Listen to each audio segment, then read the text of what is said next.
Good morning. My name is Joshua Hale. Welcome to Do It Live Autonomy Podcast. Today on the show, we are joined by Tyler, Agnieszka, Daniel, and we got Lisa in the background. She might join us periodically through this conversation. Right now, she's fixing breakfast for her little one. Really excited about today's clips. This last week was intense. There was a lot going on every day, and we're excited to share just little glimpses of that because there's no way anybody could have caught all of that. So definitely stick around. Guys, why don't you say hello to the audience and just say maybe your favorite moment of this last week. Hello, audience.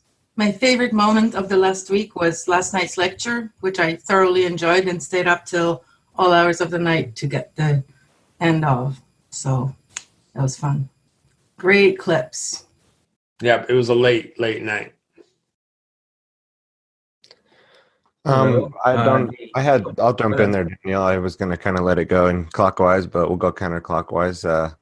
I had a lot of interesting conversations commuting on Discord. I don't usually commute, but this week I had to travel a little bit, and there was quite a bit of traffic, especially with the holiday, and I spent quite a bit of time in the vehicle listening to Discord radio and also participating, which is kind of nice to do while you're driving versus other activities, although I usually try to repurpose that time for listening to podcasts and things like that. But, as everybody will tend to agree in the community, one of the best parts of autonomy is the community aspect and being able to get on so easily interface with the other autonomizers.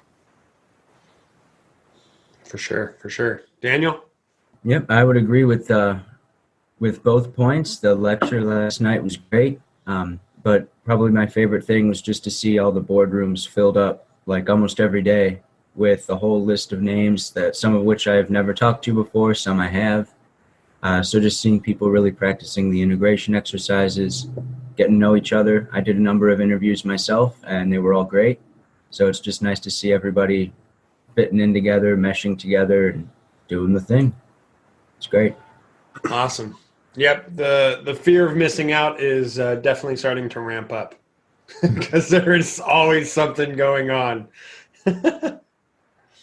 Well, I just want to mention a few things before we dive into it. I got the new "What is Your Method" T-shirt.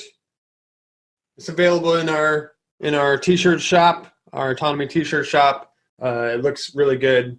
The goal in designing this was for it to be able to pop out and be seen from the other side of the room, and I think we accomplished that. So go ahead and I'll put a link down below and go check that out. Can you tell us a little bit about that shirt, Joshua? What is the upside down triangle there? Sure. So there was some good debate about which direction it should go, but this is what we landed on. Where we have grammar at the top. Oh no, logic at the top. Grammar and I said it way wrong. All right, grammar and logic, and then rhetoric, because that's where it goes out from. And using these three together, you can discern truth through the trivium method. We cover a lot of that in autonomy, and it's just really great to be able to have a method in order to discern truth. I was at the bus station last time I was in when we went to the Red Pill, and the guy in front of me turned around and he's like, "Yeah, I agree with that," and like immediately started a conversation that was really meaningful. So we are walking billboards, so I really enjoy getting some shirts and paraphernalia to blast out into the world. All right, well, we have one more thing to say about your shirt. It works really well with the chakra system, because if you back up, you think about it, the truth is right over your heart chakra. And the rhetoric is towards it's not quite over your throat chakra, but it's pointing in that direction. So I kind of like how that shirt works with that. I like the direction too. Makes me look a little slimmer. All right. Well, we had so much to cover today because it was such a full week. But this last week, one of our influencers who is taking our Autonomy Platinum course, How to Leverage Your Influence, he put out his first promotional material on using his affiliate link in order to bring in some more students into Autonomy. What's so great about this is we're able to support our favorite content creators out there and influencers by inviting them to participate in the Autonomy Platinum program, and half of the enrollment goes to the content creator or influencer. So it's a great way for them to be able to share a solution to the world and their audience, and the audience is able to support their favorite content creator through the process. So I'm going to share Carm's video that he put together for announcing this partnership up with his audience.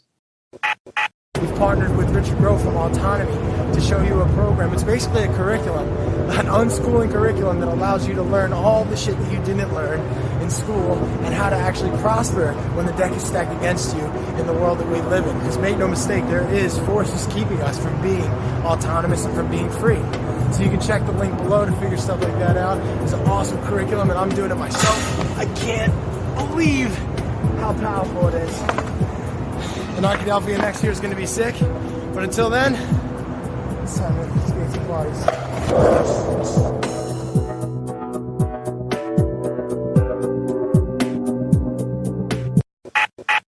What a badass.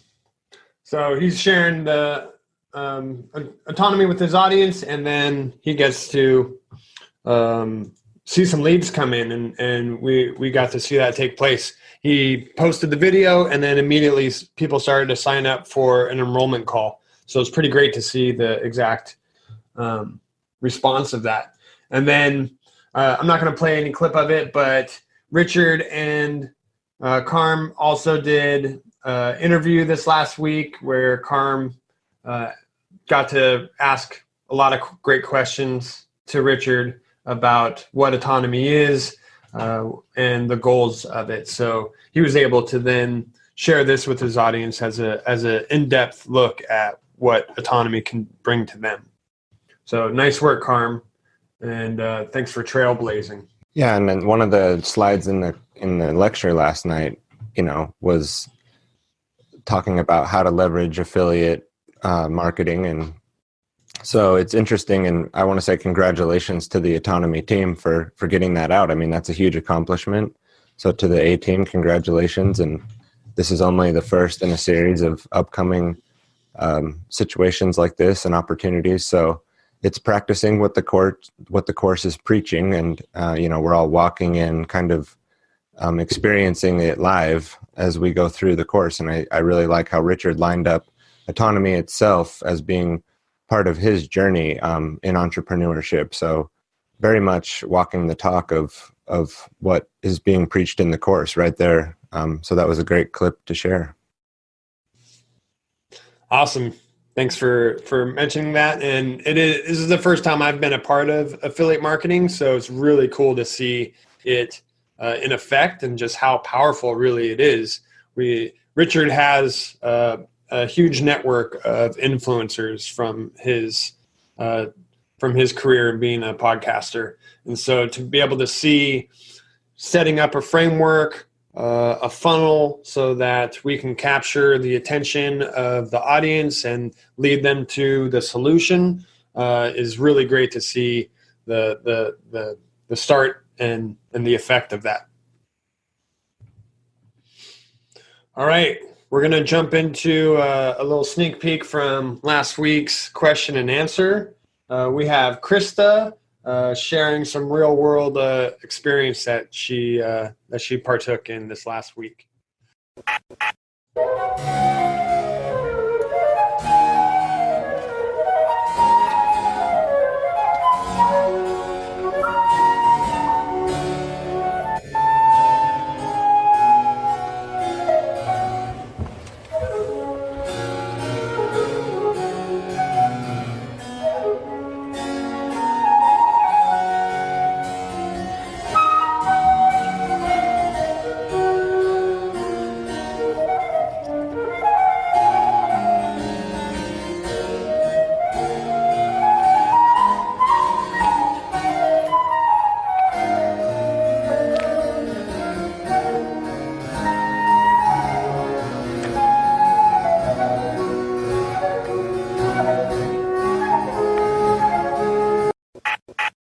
That was a W.F. Bach sonata.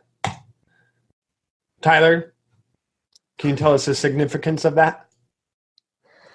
I couldn't tell you the significance of that particular sonata, if that's what you're asking, but No.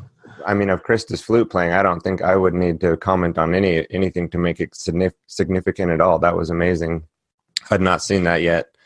But they, her and her husband or her partner came on the live Q&A last Sunday, and she's new to Autonomy Season 2, as am I, but I think Krista came on a little bit later. And so, Sweet. you know, she came on live Q&A only a couple weeks ago first, so we all got to meet her, and she has been sharing herself and her thoughts and ideas and her work, and she's a very interesting person. There was so many clips out of what she had shared that I wanted to pull and share on here, but it's always hard to kind of tell. There's a fine line between what somebody might want to put out publicly on a YouTube channel versus what they're saying in what's a seemingly kind of a private one-on-one setting. But there is a lot to go into there with Krista's thoughts and opinions on not only that, but and I'm kind of not, I'm doing her a disservice because she's so eloquent and captivating that I think it would do the autonomizers well to try to get to know her. And then perhaps we can also bring Ryan and her on for a Sunday Do It Live, because I really, like I said, I don't have a lot to say to that. I mean, I'm still kind of blown away by that clip. That was some amazing flute playing. Agnieszka, what do you think about it? Sorry, I had to unmute.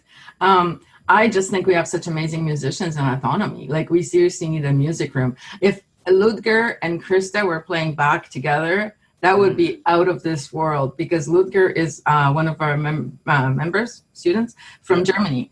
And he did some teaching about Bach before, where he played different piano and different pieces and explained the history. And it was amazing. And he was, you know, talking about the German side of Bach.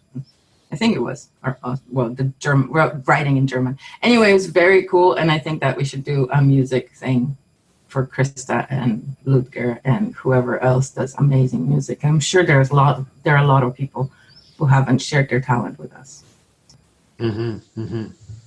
And during that conversation, you know, Richard had said that you shouldn't die with your music inside you. And, you know, obviously not just talking about music, but that really struck me. And they also went into a lot of the dumbing down aspects of music. So you look at a piece like that, just a small clip, versus, you know, what you'll go and turn on the radio and hear today, that there's been obviously a big shift and change in what people appreciate and what they can tolerate and what they are tolerating, basically. And if you just listen to some of the music now and the lyrics that are playing on the basic AM FM radios, I mean, there's been a clear Stripping. Stripping or dumbing down, or whatever word you want to use there, to, you know, if that's a top down thing, or if that's, like I said, what culture is tolerating now.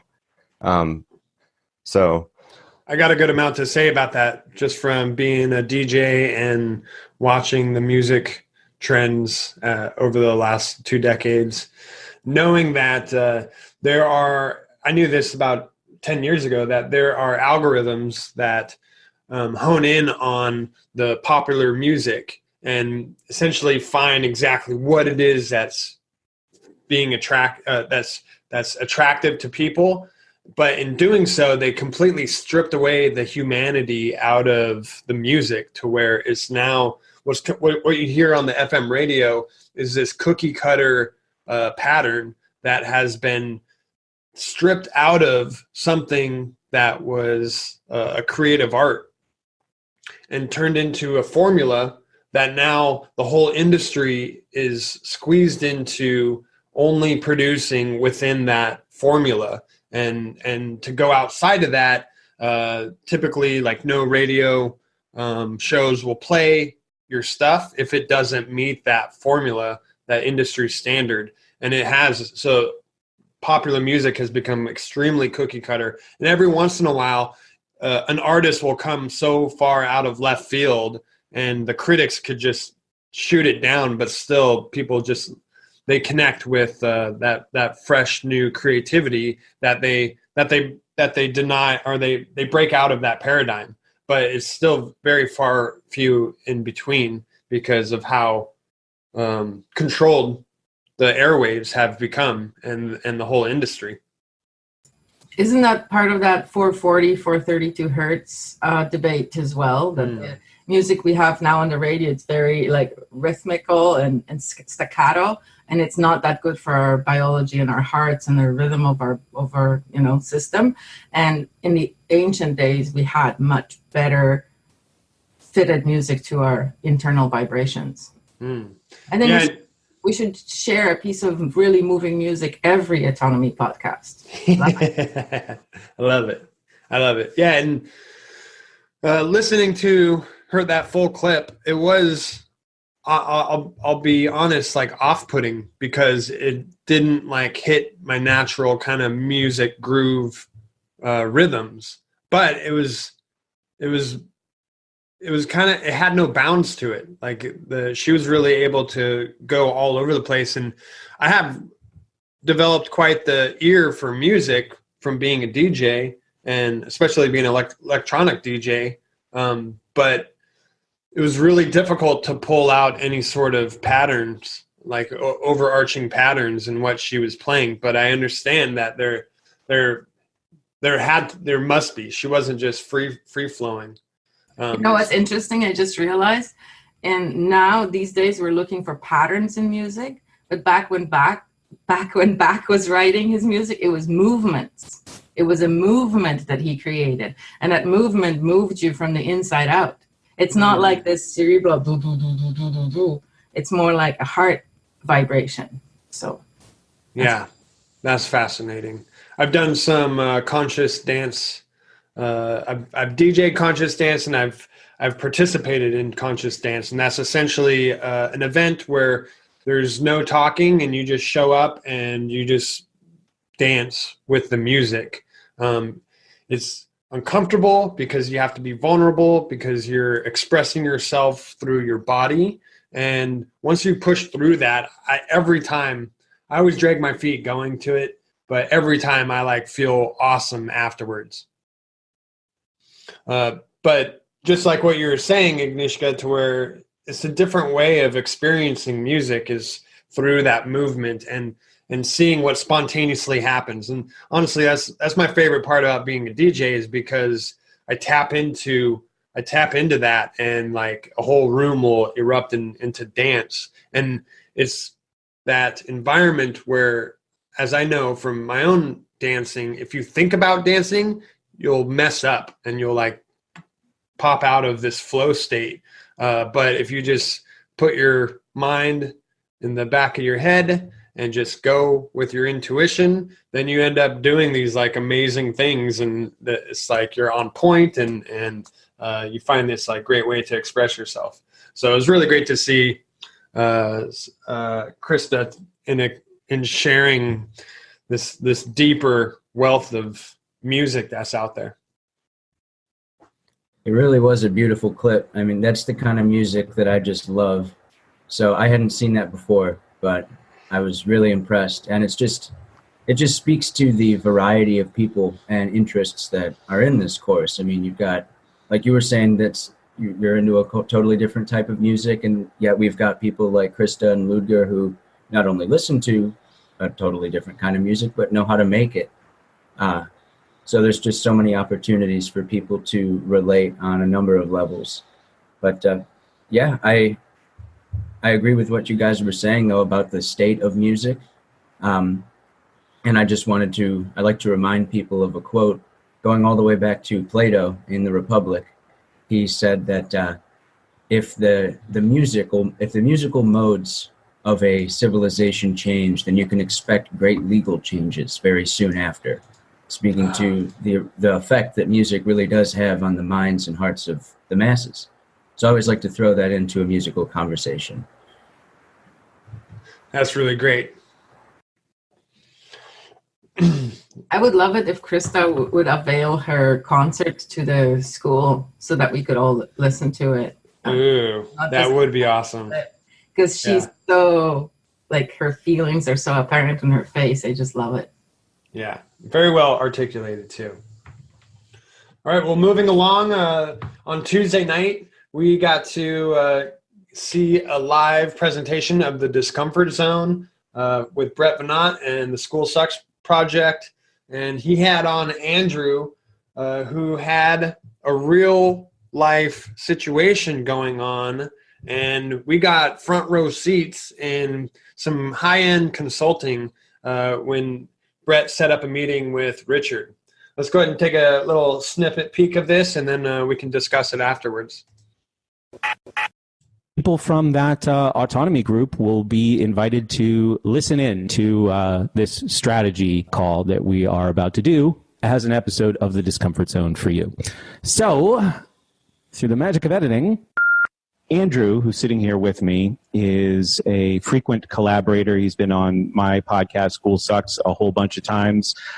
We do a bonus show together for my supporting listeners called The Discomfort Zone about a lot of the topics we discuss here in autonomy: personal development, entrepreneurship, sorting out the kinds of personal or professional problems that get in the way of happiness and prosperity. We thought we were going to do this every week when we started. I'm down for doing it as often as you want. I'd be down for doing it every week. We do it a little less frequently right now. You got to get some more flexibility in your schedule. This lifestyle you've created is so freeing, but yet your schedule is way too rigid. So restrictive time-wise. So that's something that we're working on fixing. So we wanted to sneak in one more episode before the end of the month. Usually one of us brings up a problem, kind of like a mastermind style, and we talk about it for the course of an hour and a half. We frequently have guests on this show. Man, long overdue guest on the Discomfort Zone would be Richard Grove, especially once I heard the current pain point that Andrew has. First person I thought of that he should talk to was Rich. And I'm going to let Andrew tell his story and talk about the difficult choices that he's trying to make. I would start by saying Andrew and I are very, very good friends. We both live here in Pittsburgh, so he's a Western Pennsylvania brethren with Rich, who is from Beaver. Andrew grew up in Butler. Andrew and I met back in 2013. At the time, Andrew, you had the shittiest job I had ever heard of. He had a management position at a bread company. Andrew was kind of in charge of transportation. So he had this ridiculous schedule, underslept, undernourished, overweight, overwhelmed. He was a mess. And gradually, and really intensifying in the last 2 years or so. Hold on a second. Okay. I wouldn't say I was a mess. I was in a position where I was constantly on the fly, and I constantly had problems being thrown at me, and I constantly created solutions on the fly to deal with those problems. So while my world was a mess, I was constantly cleaning it up. You didn't get to see any of that. Sure. You were stressed. Let's change mess for stress. I live under that stress umbrella. Right. Overwhelm, I would think, and unhappiness. Extremely unhappy. Were two common features of Andrew's affect back then. And through the years, we became closer and closer friends. Brett said, I need an unhappy friend. And Andrew moved to Pittsburgh in end of 2017. Yeah, basically New Year's. I came out here to visit him, fell in love with this place more so than I was in love after I left my first visit in 2017. I decided it would be a perfect place for me to relocate, so now we hang out all the time. We go to the gym, we eat dinner together. We're sitting in the dining room of Andrew's new house right now in our makeshift studio. And, I thought this would be a good simulcast to do with this normal Tuesday night Q&A and all of the features of autonomy with this Discomfort Zone. I think I've really watched Andrew become, in many ways, in the last 5 years, an exemplar of what a lot of people hope to get out of a course like this, where, Andrew went from a total state, not that I'm not saying that everyone goes into autonomy unhappy and overwhelmed, but Andrew went from there to having a lot of freedom in his work, having a lot of choice, and through the freedom that he created, he was able to pursue things that he was more passionate about, things that would bring him greater satisfaction in the long term, namely real estate, which we're going to talk about tonight. But because of the work that he's done, he's created lots of choices for himself. And recently, he was presented with a fairly tempting and difficult one. So as I said, we got front row seats to hear Andrew's story of where he is pursuing a life as an entrepreneur, and he's really starting to build multiple assets that are bringing in streams of income for him. And then out of the blue, he got a corporate job offer as a manager that sounded like a really sweet deal. And I'm sure a lot of us would love to get an offer like that.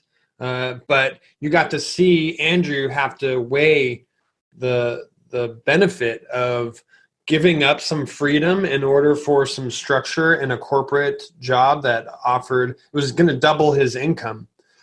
And immediately, like, that seems like an easy decision, but to hear what he had to give up and then how his long-term goals were going to be affected was really insightful to dive in and have a front row seat of. Right. And, this week's integration exercise is being how to kind of prospect somebody or qualify them for a product or a service. It wasn't exactly that, what Richard showed us, but it is kind of that, to prospect somebody for their decision. So you walk them through a series of questions, and it was, mainly questioning, and that, that was kind of teasing out. And Andrew was very vocal about, where he stood on things when the questions were asked. So it was easy to kind of almost guide him through the process himself of that big decision. And then in the end of that, coming out of it, I will say that we're going to keep the third option a secret. So Andrew can continue to develop it, but it was pretty awesome.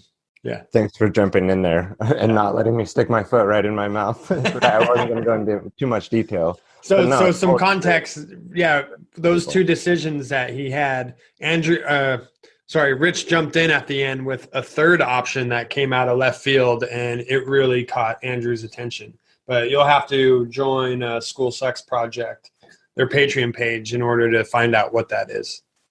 Sorry, Tyler, go for it. No, you nailed it. And so to watch the whole process unfold was very valuable. It was very much like an integration exercise, or a very good example of an integration exercise. And I think all parties involved benefit, and especially the autonomy class. We got, like you said, we were in the front row seats there. And so even Richard, going through the process himself, that's more adding to his skill set and refining that consulting type process, which, is another lucrative aspect of being autonomous, that, once you kind of gain skills of getting to a certain level, you can help other people uncover those things for themselves. And that's called consulting, and you can actually get paid to do that eventually. So it's all about adding value and to people's lives by asking questions. And that was a really good example, I thought. And during that whole talk, I was trying to figure out what would have to be the offer for me to go back to the 9 to 5. Like, what would they have to give me for me to give up my freedom? And I don't know there's a company that could give you what I got and what Joshua has. Like waking up, walking the dog, not worrying about anything, working when you can work. And then if my mom comes through the door, I stop working. I go hang out with my mom, do something, and then I go back to work. You know what I mean? Sometimes I work at 11 at night. But that means that during the day, I went for an outing with my mom to the park and my dog, and we had a great old time for 4 hours without even thinking about it. There's nothing that could get me that kind of lifestyle. No amount of money. I don't even know. Like, I don't even know because so what? So you get $1 million and then you're stuck in this prison for 10 hours a day? Because for $1 million, it probably wouldn't be 8, right? It'd probably be 10 or 11. And then half your life is gone and you have $1 million. And so what are you going to do with it?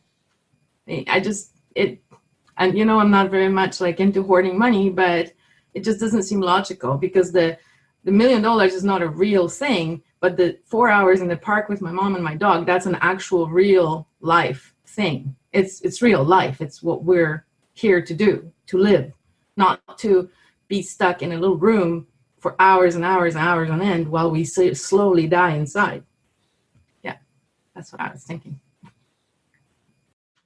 That's a really great point. And I think that, even if most people aren't literally confronted with Andrew's problem of having to pick, it for anybody can be a useful thought experiment to ask yourself those questions. Like, well, what would I prefer? Would I prefer a little less money, but that lifestyle of freedom and choice, being able to take life on spontaneously? Or would I prefer to have all the money in the world, but none of the time in the world? It'd be useful for people to just stop and think about, because I think so many of us, from the time we get out of high school all the way up until we retire, we're so focused on just that money side of it that we can forget where real wealth lies, real value lies, getting confused and caught up in the money and who's going to pay for this and what about the kids, yada, yada, yada. That's important, but I think that this conversation that Rich and Andrew had is a good template for a thought experiment that we could all run internally. Now, so getting back to the clip, I didn't actually get to see the entire interview. I saw the first maybe 20, 30 minutes of it. So I'm looking forward to watching the entire thing. But just from what I saw, it really demonstrates the value of listening intently and putting some well-placed question marks at the end of your sentences, as Rich would say. Listening to Andrew explain his problem, and the way Rich would just carefully punctuate it with questions that weren't just kind of random, nonsensical things that distracted from Andrew's narrative, but they instead helped build the narrative.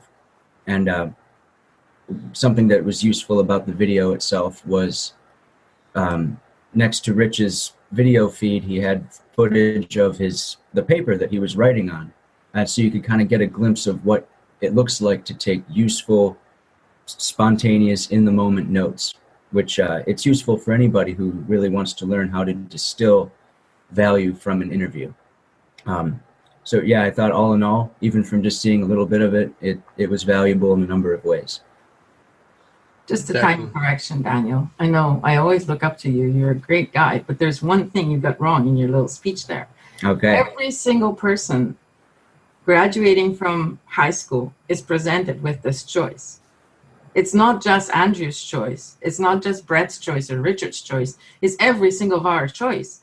Mm-hmm. But we're not given that, like in our smorgasbord that we're presented to when we're graduating from high school, we're not given that as a choice. We're not given like, do you want to work or do you want to spend time with your mom and your dog and maybe work a little bit and make a little bit of money so you can be happy in life? Like, we're not presented that choice, but that choice is always available to us. A few smart people figure it out right away and go into the self-employed route right away. I wasn't that smart. It took me many, many years of sitting in a cubicle going, I really want out of here. I really want out of here, before I was able to take, that leap of faith and step outside. And even then, it was when I was married, so I had that safety net so I could step outside because I was too scared to do it by myself. But it's For sure, right. It's definitely always a choice that people have, but you're right. I mean, it's hidden from us because, of course, the economy needs diligent workers. It doesn't need free people, at least the economy as it's structured now. And a lot of those things, that lifestyle of freedom, you're not really given the choice of it until you retire, like all that going to the park and stuff. That's what retirees do. For now, you work. And yeah, it's good to see that these conversations now are occurring earlier and earlier in people's lives. I mean, there's a whole wide range of aged people in autonomy. And I think it's going to be useful for everybody to start asking these questions, running this thought experiment, and really grappling with the choice that we all have of just pursuing dead, blind, mindless money or living a life worth living. Yeah, it was. I want to add something to what you both said, because I think it highlights kind of the point you're both making on each side of that. Andrew it sounded like there was a lot of room for him to work with this new opportunity and the people that were presenting it to him, because he had such a firm understanding of what freedom was to him and how valuable his time was, he was bringing that to the table to negotiate.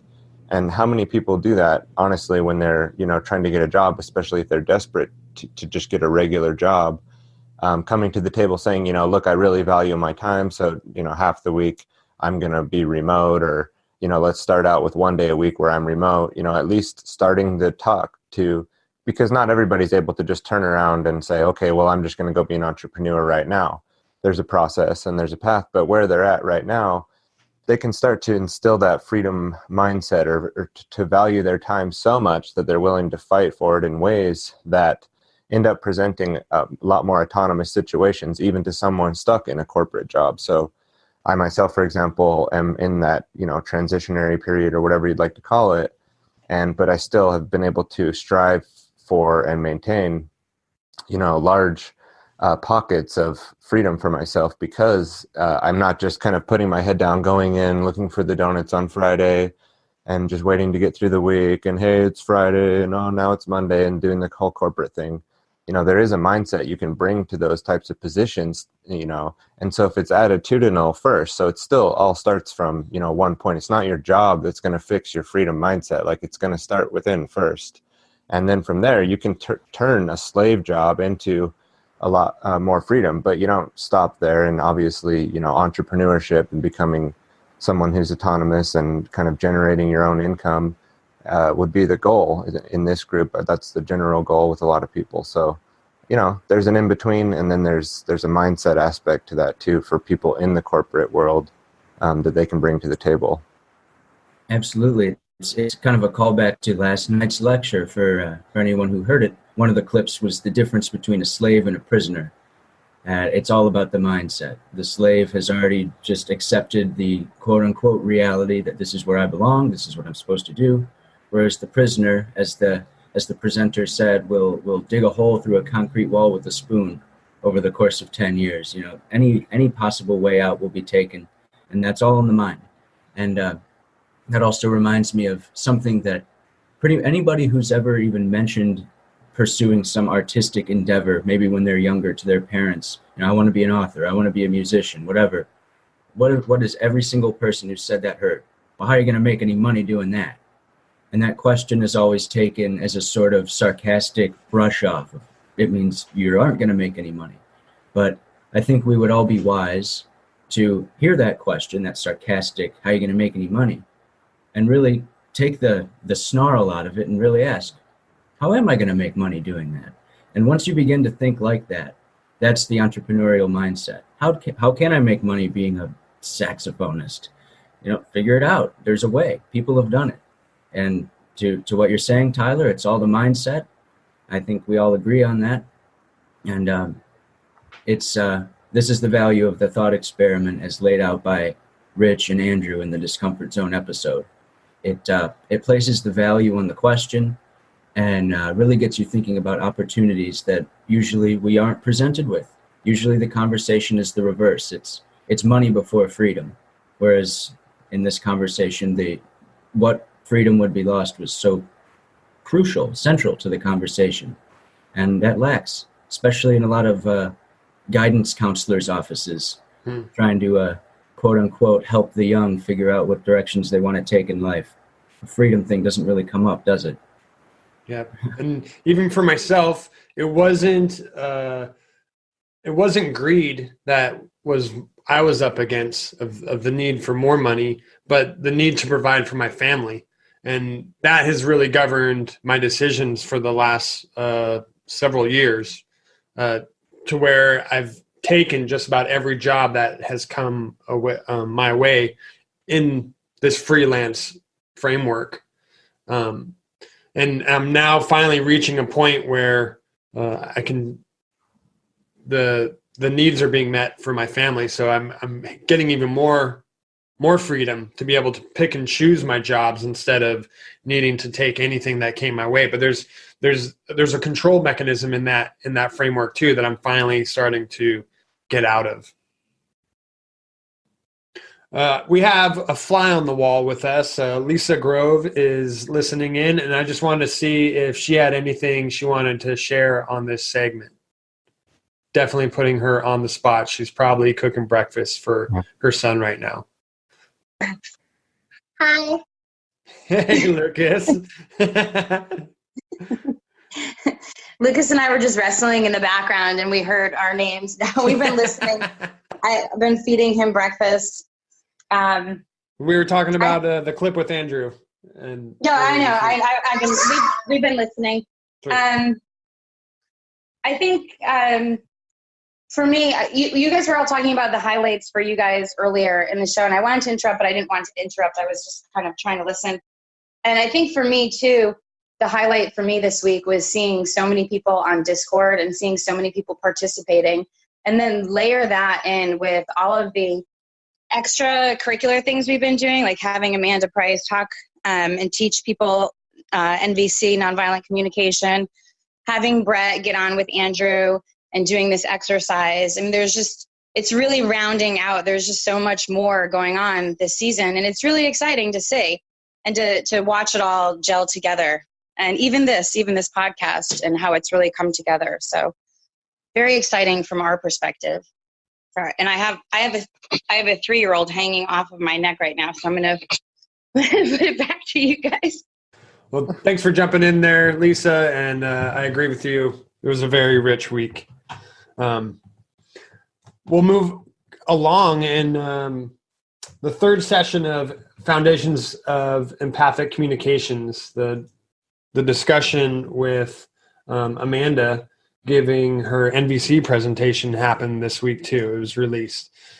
Daniel, you said that you had a conversation with Amanda. Do you want to talk a little bit about that? Sure, yeah. It was, I don't know, maybe Monday. We had a pretty, about an hour or so conversation. It was great. We talked, she had some questions for me about my website. So we talked a little about my work, but then I had wanted to ask her about nonviolent communication. I had only seen the first 2 presentations up to that point, and she did a really good job of not only just asking my questions, or answering my questions rather, but distilling the value of NVC outside of just giving some quick single sentence slogan or pitch. She really demonstrated that she understood why this method of communication is important, and also where maybe it's not always required. So something that came up briefly in our conversation was the idea of humor, or what makes you laugh. NVC doesn't really play a role. I had this idea after we talked of a nonviolent communication stand-up comedian, just as a bit, because it would be funny in and of itself. Or what would be really interesting is a fire and brimstone, hellfire Baptist minister from down south using NVC. I'd like to see how that would play out. So there was a lot of fodder for thought in our conversation. She did a great job answering all of my questions. I'm not going to run down the list of what they were, but I would recommend to anybody who is interested in not just NVC, but having a good conversation, is to try to get in touch with Amanda. We had a great time, a lot of laughs, and I hit her up. It was great. Yeah, fantastic. She's definitely a huge resource in our community, and we're going to be talking soon about creating some NVC practice groups inside of Autonomy. So, and just to kind of back up what you were saying, I learned about NVC on the internet. I bought Marshall Rosenberg's book, The Language of Life, and I started reading it. And I was like, man, this is such good information, but only made it I think 3.5 chapters deep before it ended up on my bookshelf, along with all the 10 other books I was reading. And it's not until you take it out of theory and put it into practice, it's a communication tool, which requires others to talk to, that you really start seeing the impact that it has on the relationships with others and especially with yourself. So I'm really excited that it's a part of the community, and I'm really looking forward to practicing more myself on this, because it's just like learning another language, to where you just need to keep practicing and practicing and practicing and have others to practice with. And then it starts soaking in, and you can, most importantly, draw upon that resource in those moments of conflict where your brain shuts down. And to have a framework and a tool set in those moments is part of the communication jujitsu that you can learn to be efficient at. Well, moving along, we talked about not feeling like you can make money with passions of yours a few minutes ago. Daniel brought that up. Well, I had a meeting this week. It was a Tech Tuesday. I think got recorded on Wednesday, that we covered how to write a landing page and build one with a WordPress website and using the Divi theme.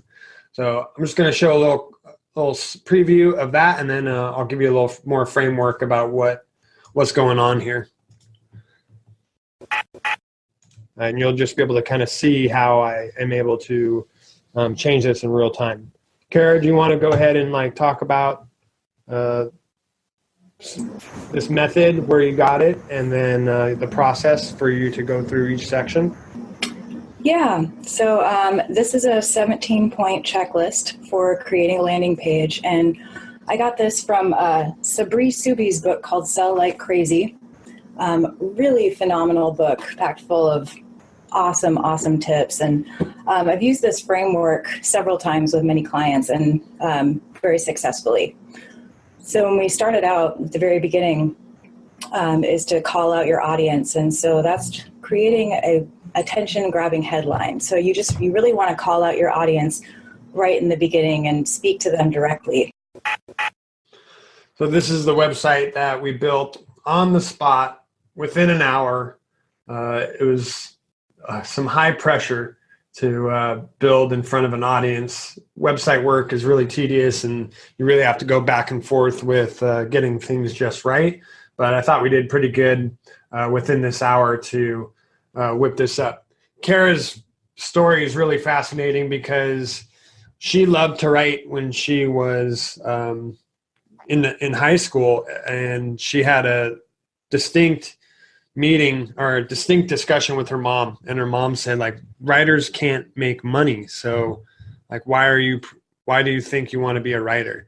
And it totally burst her bubble, and she gave up on writing because of that, and ended up just working in the restaurant industry. And just in the last few years, I've been working with her on some side projects, and I've helped coach her into her entrepreneur position now. But now she's a freelance writer, and she loves it. She's so close to quitting the restaurant industry and being a full-time freelance copywriter.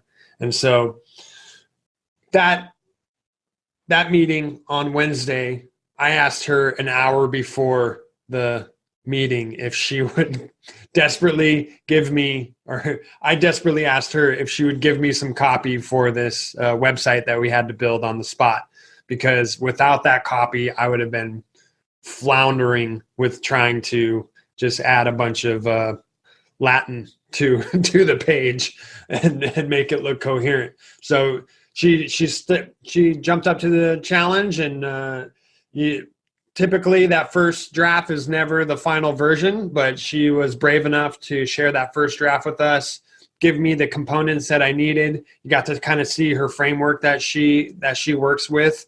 It's a 17-point layout framework from Sabri's book that she jumped in and filled out, and we created the beginning of a John Taylor Gatto landing page to be able to sell the ultimate history lesson. Go ahead. Can you just include in your response why is it important for people to understand, to know a landing page, to understand how that one works for both the receiver aspect and the giver aspect? Absolutely.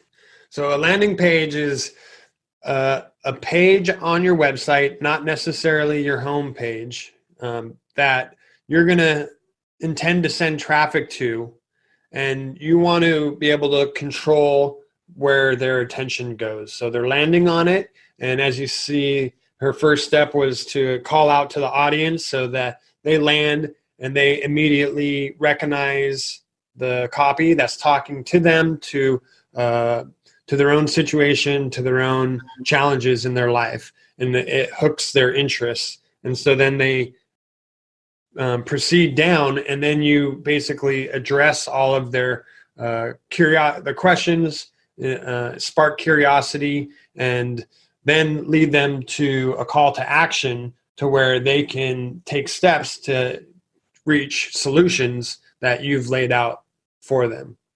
You want to add anything to that, Agnieszka?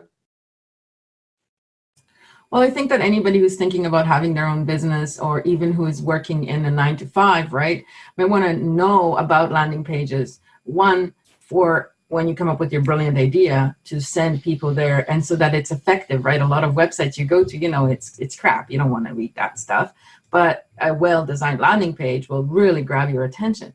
But the other thing that's important for people to understand landing pages for is the receiving aspect, right? You go to somebody's page, they're like, oh, I'm going to give you this awesome outline. Just, you know, fill this out, right? So, or I'm going to share this amazing course, just buy, it's only $1,000, right? So you really have to have your autonomous thinking on and really think about whether it's worth it, whether it's not, just because the landing page is designed to bring you in to the fold, to capture your attention. And if you're looking at the landing page and you're understanding how it works, you will have your full capacity to make that decision whether you want to buy that course or not. But if you're just falling into the neurolinguistic programming of a landing page, you may not even realize where your $300 went. You know what I mean? So it's important for both ends. I think landing pages, we see them every day. Yep, and I just heard this from the next segment that I'll talk about, but the best design is one you don't see. And landing pages can be really for anyone who wants to have a service to sell, have a product to sell, if they just are doing a podcast. So any of your projects really can use this framework in order to be able to capture the attention and deliver a solution. So it was really great to knock this tutorial out, because we did it live and it was on the spot and it came out pretty good. The feedback was nice. So you can now find that inside the course, and it's a great starting place. I really wanted to make it accessible for anyone to just start a WordPress website, slap a theme on there and just start building and just make those first shitty drafts of it. And so then you can come back to the community, ask for feedback, and you'll get a slew of responses on how to increase, how to better it. So thank you, Kara, for helping out with that, and look forward to working with you again next time. So the next, one thing I wanted to mention, I had a meeting with Susan this week. It was an SEO meeting, and we got to go into the autonomy course and really look at the basics of SEO. Unfortunately, my audio was the only audio that got picked up out of the recording. So it's still a good tutorial on how to set up WordPress, and you get to hear my summary of things, but Susan, unfortunately, was not coming through on the audio. Another meeting that we had this week was with Tyler, and we started learning the Voice Meter Banana, which is a super powerful virtual audio mixer. And he really did a good job hand-holding me, getting it set up. And I'm still really nervous on using it because of how powerful and just the little the littlest button could be on, and it can throw havoc into your whole wheel. So yeah, I was gonna say, maybe we'll have to go back over the settings again, but yeah. that was a good tutorial, because at one point I had to call you on the cell phone, so you know it's going good when you have to result back to calling each other on a cell phone. But it's a good example, of what you just mentioned, of autonomy and what's happening inside of autonomy, to somebody like myself who came in and I wanted to learn more about landing pages, for example, and I'd never heard of Divi, but I am a WordPress guy, so I understand the back end of that. But that probably saved me, countless hours of messing around with different apps and plugins, just that little tidbit right there. And so, like you said, these are like tutorial Tuesdays. You and I kind of do a tech Tuesday on the side of that, or it might be one thing moving forward. But those are additional features that aren't even on really the landing page of the autonomy, right? So it's good to be able to do this weekly podcast to bring out these things that aren't necessarily advertised explicitly, because I've gotten so much value from these little tutorials, and having Andrew come on, or that web development call, I attended that, and going back to creating an income with these skills. I mean, I fortunately didn't hear a whole lot of. I had it in my head when I was a child that I wanted to be an artist, and I heard more of the, well, yeah, you can be anything you want to be, and a lot of the stuff without kind of the backfill of, and here's how you do that. But so going back to like the nonviolent communication thing, just to kind of bring that into it as well, is that my father-in-law, or whatever, my wife's father, I don't know if I like to say father-in-law, that's very like statist way of looking at it. In-law, Sure. like I really live and obey that, or care about those laws. But I was talking how, when my mom didn't speak English, she used to call her mother-in-law and father-in-law their mother-in-love and father-in-love. Oh. Because she loved her husband, but it's because she didn't speak English. But it's a much better thing, because you love your wife. That's why he's your father. that's a much better way to Beautiful. repurpose that phrase. Yeah. And I was telling him how I negotiate with my child, when I've found like nonviolent communication techniques to be most helpful internally, and then secondarily with my children.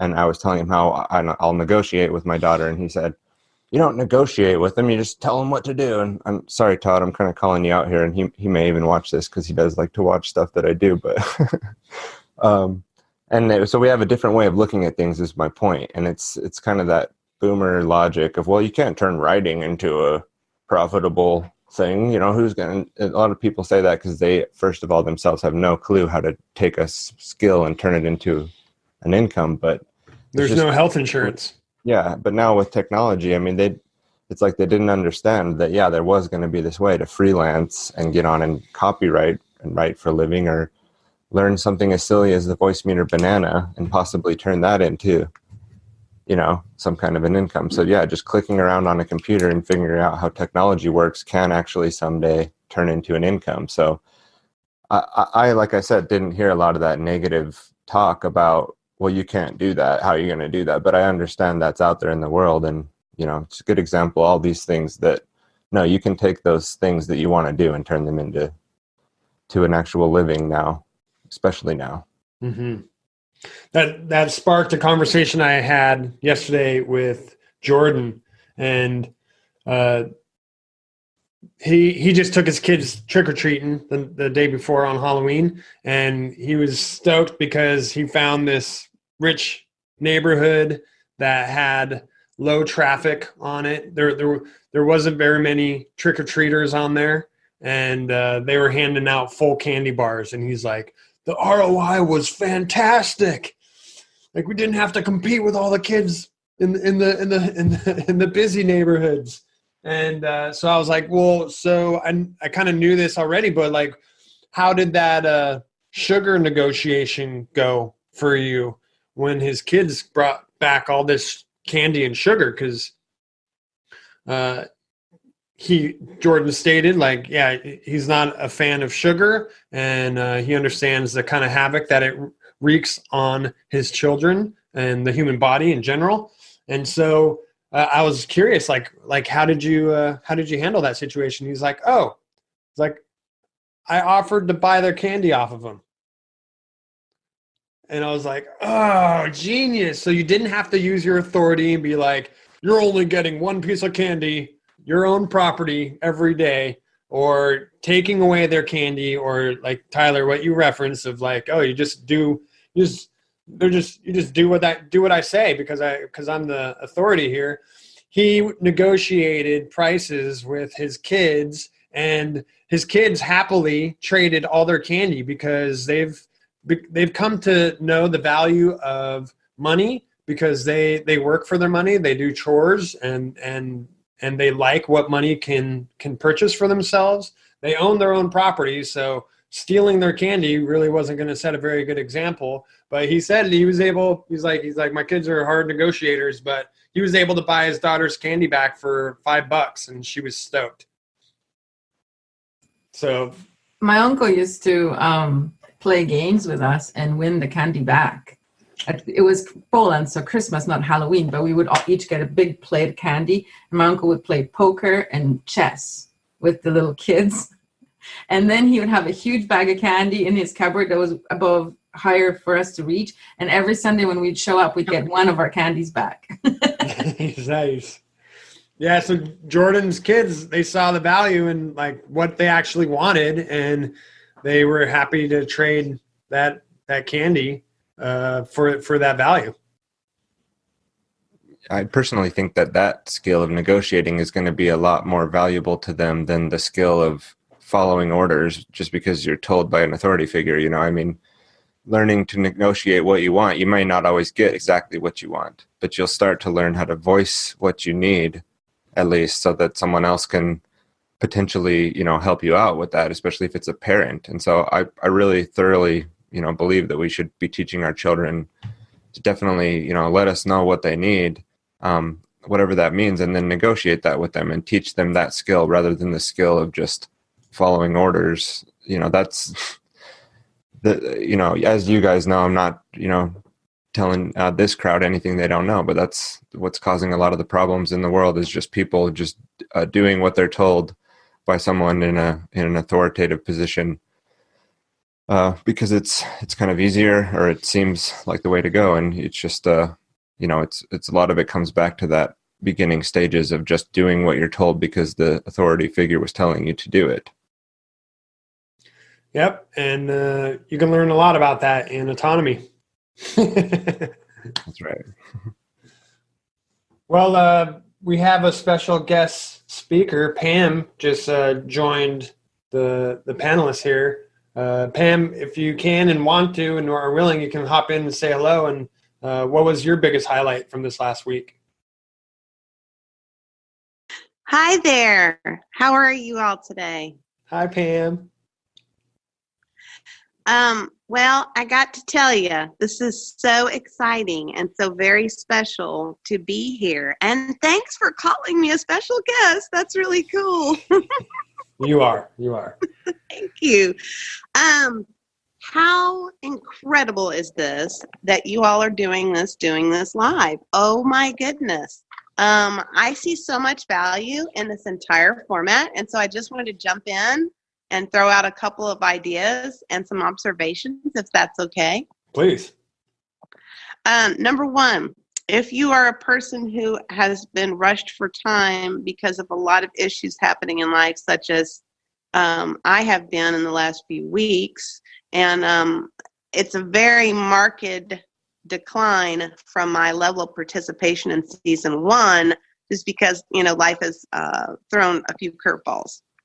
So to have this wonderful format, to be able to have a lovely review and what has meant things to people during the week, and to be able to share the uniqueness and all the great value that all the autonomizers add.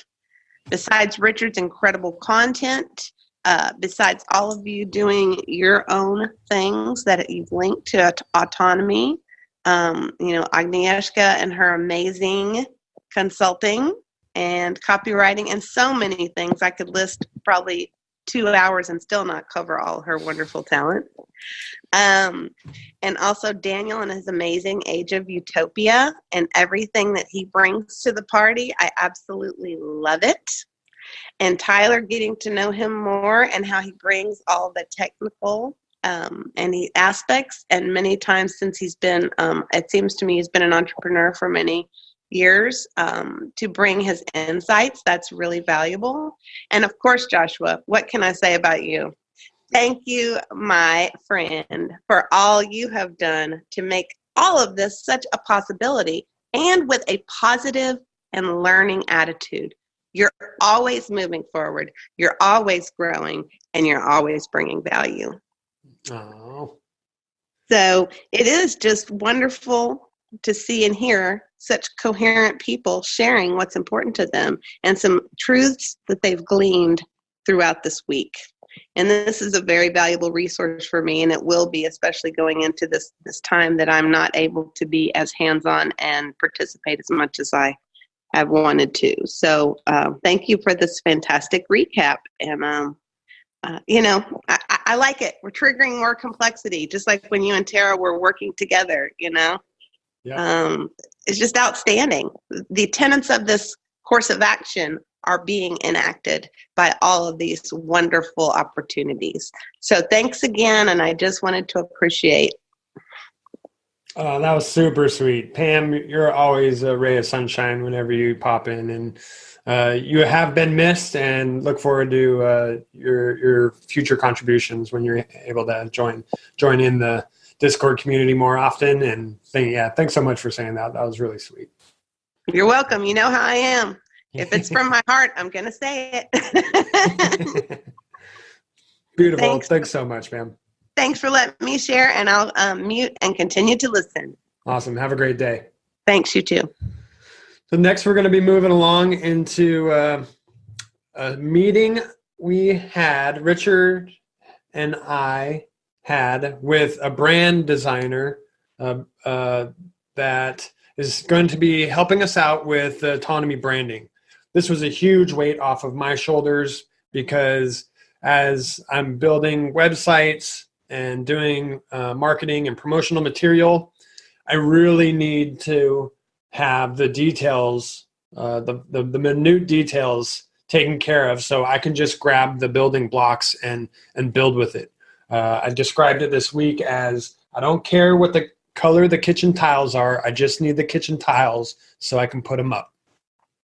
So we had a meeting, and we're going to be soon getting a lot of great branding and marketing material for autonomy to give us a framework for building in the future. But I did grab a small clip out of our meeting because Richard was asked, what is autonomy? And he gives a pretty powerful 1-minute pitch on what that is. So, autonomy is a course of action for individuals who seek to ignite their potential in ways that traditional schooling, university, and corporate life kind of extinguish. It's a personal journey, though the elements on most personal journeys are common. People use them in unique ways. So the first part of the course would be the unindoctrination phase, where we learn about our learned helplessness, our need for provisional self-esteem, these other aspects that are kind of artificially indoctrinated or installed. And then it moves more toward adding a culture of excellence so that you're an amiable person to work around other people. And then you simply add on high-level, high-value skill sets so that people can bring utility and readily add value through their thoughts and actions to others. Boom. So we're actually being taught how to answer that question, what is autonomy, in our own lives. And this is some of the lecture material that we are starting to cover last night, of how we are able to share this wealth of resources, information, wisdom, solutions with the world around us that desperately need those in the times that we're living in, and how to do it in a manner that's quick, efficient, and able to express the core of what autonomy is and inspire curiosity for them to learn more. What do you guys think of that?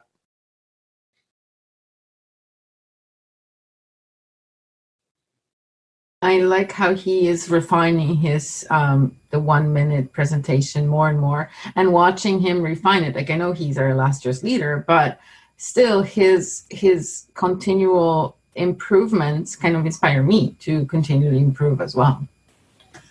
This week I've had a lot of ideas. Mm-hmm. I'll tell you about it maybe next week.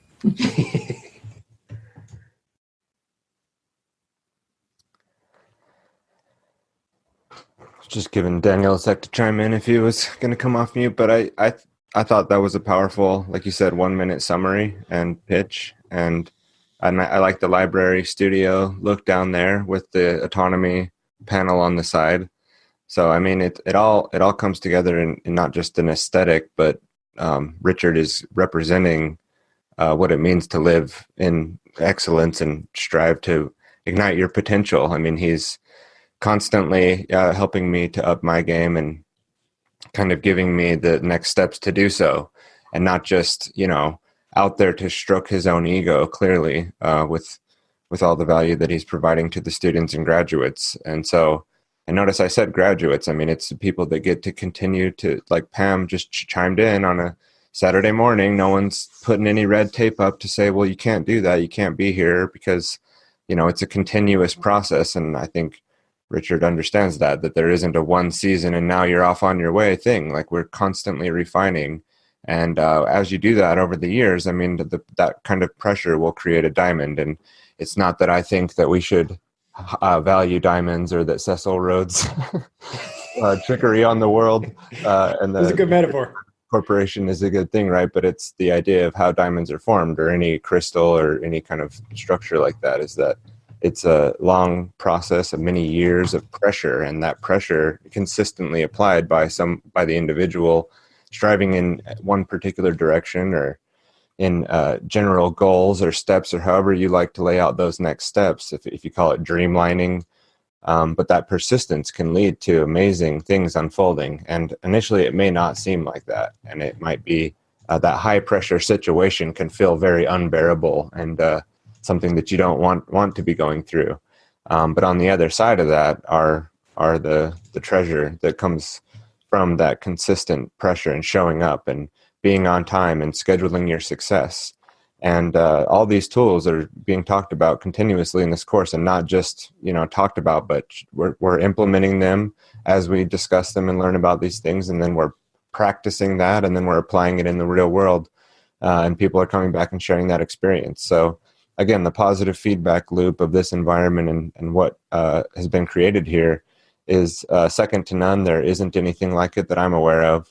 And that was a great clip to kind of summarize the value here. But I mean, there's so much that's also not said in that clip that I think, again, that's why something like this is necessary, like Pam was saying, so that people can get a summary from our perspective if they're not able to have the time to show up and participate in everything. Because a lot of the time you get the things spun up that you've created in this group, and suddenly you don't have time to be spending here, and that's fine. That's going to happen. And, like people like Gary Carmiris, he shows up and he's present in situations, but he's also probably very busy working on his business and being successful. So, but everyone knows they can come back here and, re-improve skills, or find new skills, or just hang out in the clubhouse. So all good stuff.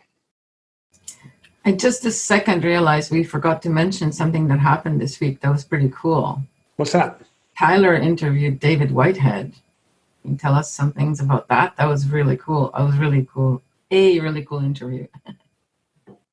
Yeah, and I that was a goal of mine before starting Autonomy, to get to the point to live stream interviews and have people on. I think David has been on my list for quite some time of somebody I wanted to have on. But I don't think it would have happened as fast as it did, or in the quality that I was able to produce that without Autonomy. I don't think that I would have just thought one day, I'm going to email David right now, and I have his email, let me just do it, without the inspiration of hearing things, people doing that, like, Chris McMillan reaching out to James Corbett and just kind of name dropping Richard. And it's so easy, especially with this community, to reach out to people once you're ready. And so for anyone trying to do things like that, get prepared and then just do it, is what I would have to say. We did it live, and we had some technical issues in the live stream, but that's all been corrected now and brushed up. So The interview itself went great. If you want to go check it out, I just have a YouTube channel, Tyler Bloyer. It's all under my name, and it's like a 3-hour interview. But it's that long because David is just proficient in talking about not only the issues of freedom and autonomy, but we talked a lot about the issues with crowds and what I call the crowdocracy and group mindset and things like that. So it was an awesome time. I had a really good time with that one. Great. Yeah, I got to check that out. Daniel, you released a blog this week. You want to share about that? Yeah, sure. It was a Halloween special, so I want to introduce the topic with that. It's not usually my website focuses on more, I don't want to say academic, but I try to be very rigorous in my research and footnotes. But for this article, I wrote it specifically for entertainment. So it's not the usual heavily sourced, footnoted research paper, if you will, that I usually produce. It's just a fun article about William Cooper. If anybody remembers Bill Cooper, I'm sure you guys do from back in the 90s. He's a figure who has always really fascinated me because there are so many areas where I think he's just so right and so many areas where I think he's just so wrong. And that's great to see. He's always an interesting person who gets me thinking critically about what I'm hearing. So for last Halloween, I had listened to his 43-hour-long series called Mystery Babylon. And so just in time for Halloween 2018, I wrote a summation of that whole series.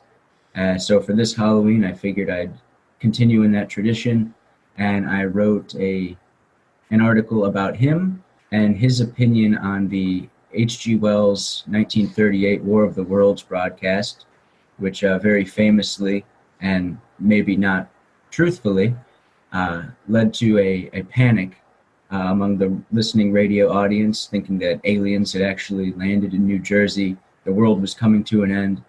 And Bill Cooper talked about how that whole thing, that radio presentation, was a psychological warfare operation being run out of Princeton University by a number of guys who had been funded by the Rockefeller Foundation and were members of the CFR.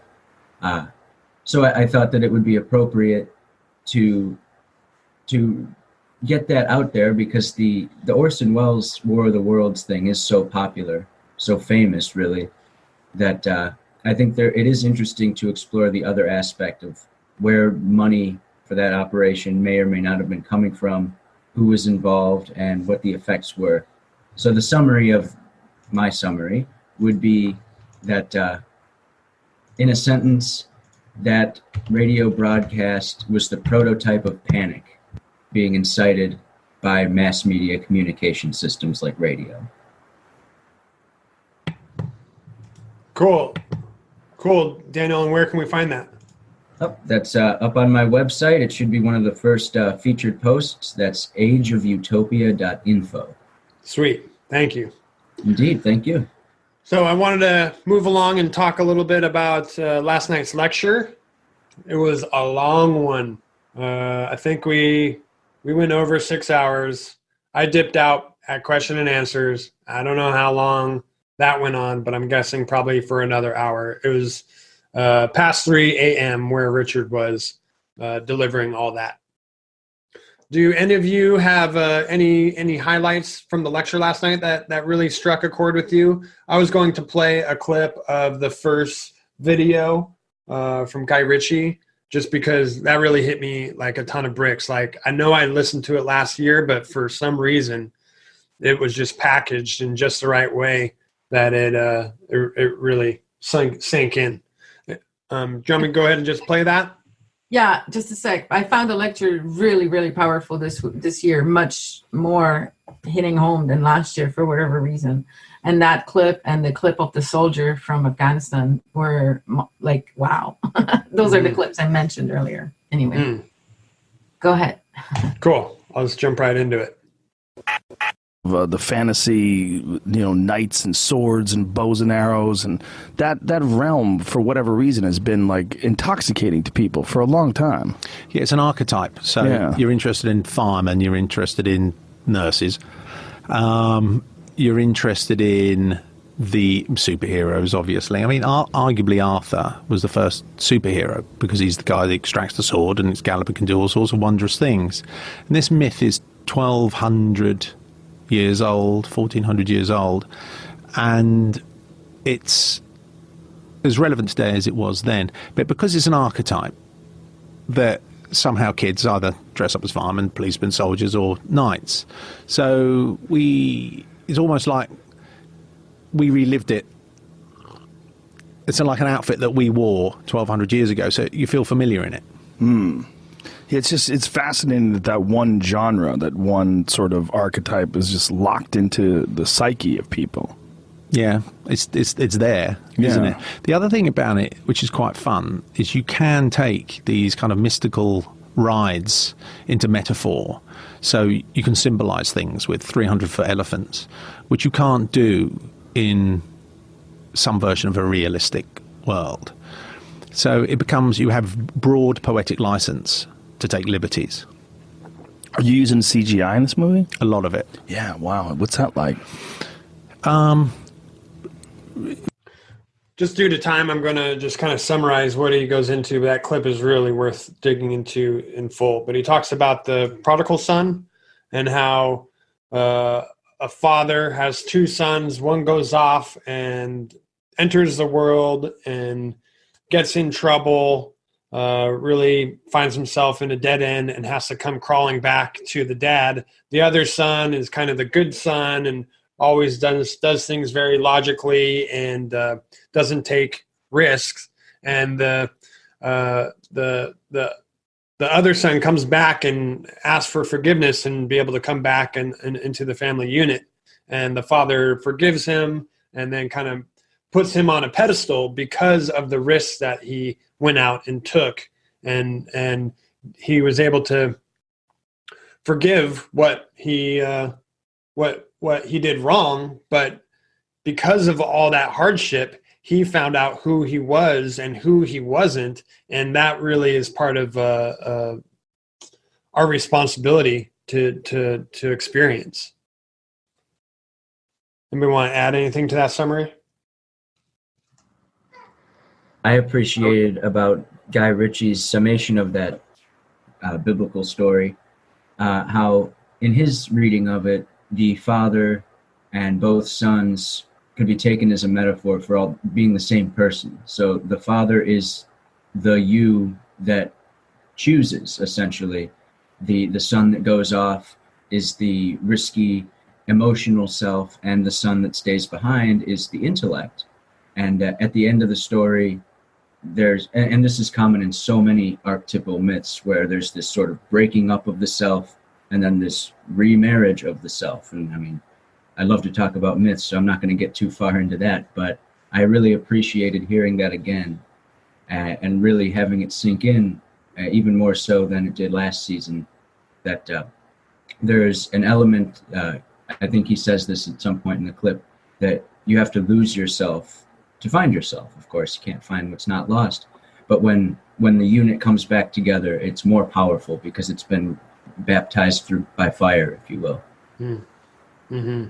And for myself, it really gave permission and acceptance for all the mistakes I've had in my life, all of the crazy adventures that really got me in a lot of trouble, and I was kind of carrying around as baggage and ashamed of a lot of things that I didn't want people to know.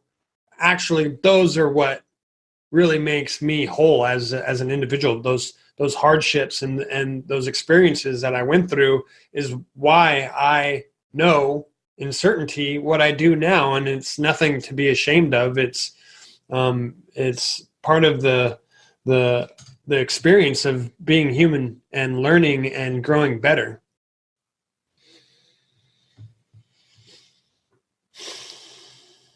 Yeah, taking that journey is a totally different thing than what the world is preparing people for, and what the young minds are kind of dealing with out there, going back to what you were talking about in the beginning about the music and how it's almost like there's an algorithm now, which is based on almost like how much dopamine it invokes in the person listening to it. And there's so much of our technological society that's creating that dopamine rush from the app and the notification and then the music. And it's like, it's not that type of music is bad in itself, but it's tying all that together, kind of keeping people away from that journey that they could take, the underworld journey, or,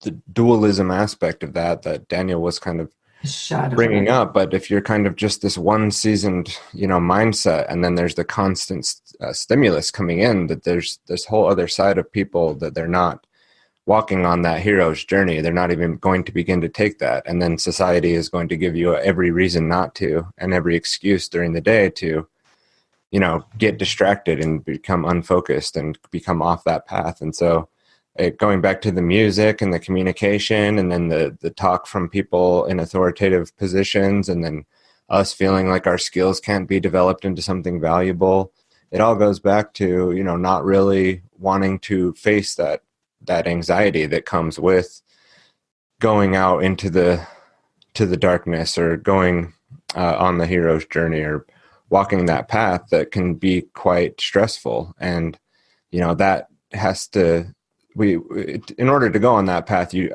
almost have to come to the realization that that's just part of it. And I think so many people are trying to avoid the anxiety that comes with that should be understood as a natural part of that process. That kind of everything we're talking about today, the negative aspects of it keep us, allow us to avoid that aspect of ourselves, or like that. I agree with Daniel that that's an allegorized story that's really talking about one individual and the different dynamics that can go on. Or I think you were just commenting on the interpretation of the gentleman in the clip. But anyways, I'll pass the mic over to Agnieszka if she wants to comment or move on with that. How did you know? On my, I tell this story because I have this little channel on YouTube from many years ago, just a few stories, but I tell a story about the water of life. I think, and maybe it's one of my talking events that I have recorded there. In any case, in the search for the water of life, the character has to go to a huge quest to obtain this living water to restore life, right? And he meets an old man, and most other people would reject this old man, but he meets this old man and he listens to him, and the old man says, as you walk up the hill to get the water of life, there will be many noises. It will feel like monsters are going to eat you. There will be noises behind you. The only thing, your number one priority is never to turn around. You have to keep your eye on the path and continually walk up the road. And what the old man does is gives him some wax so he can put it in his ears, so he can no longer be susceptible to all of this scary stuff that's chasing him. Supposedly, it was just magical stuff that chased him. It wasn't really even there. But if he were to turn around, he would turn into a pillar of stone. Immobilized. He'd be stuck. Yeah. Right? Yeah. And then the water of life actually revives all the stones. So one drop of the water of life will bring the stone back to life. So just keep moving. If you got to crawl, crawl. If you can walk, walk. If you can run, run. Don't look behind you. Don't look behind. In your ears. Don't look behind you. Awesome. Well, the water of life. Yeah. Autonomy is the water of life. Well, last night was a 6-hour lecture. There was so much content in there that we could not do it justice in this little podcast. And so definitely invite anyone out there that's this information is striking a chord to check out getautonomy.info to learn more about how to get into the community. And that's it for this week's episode of Do It Live Autonomy Podcast. Thanks to everybody for tuning in. Thank you to Tyler, Daniel, Agnieszka, Pam, Lisa. That was really fun to have all these voices coming in, and we could easily just keep talking all day. And we do inside the Discord community, inside Autonomy. So if, again, this interests you, go check us out on getautonomy.info and tell them that any one of us sent you there. But first, make sure to subscribe to this podcast on YouTube so you never miss an episode. And we'll see you next week.